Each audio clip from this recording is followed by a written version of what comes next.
Good day everyone, welcome back to the channel and welcome to another GitHub tutorial where in today's one I'll be showing you guys how can you select your dark mode, how can you edit your appearance of your website and turn the dark mode on. So let's jump right into it. From the home page, make sure to navigate onto the top right profile button right here and then click on settings. From the settings on the left hand side under account, you will click on appearance, and as you'll see, you'll be able to select the themes.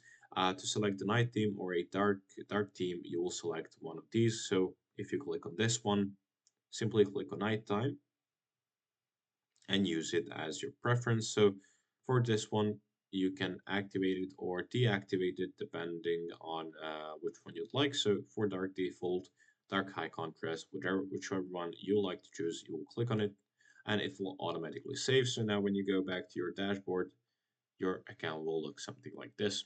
That's it for today. Thank you for watching this video. If you found it helpful, leave it a like, subscribe, and I'll see you guys in the next one. Goodbye.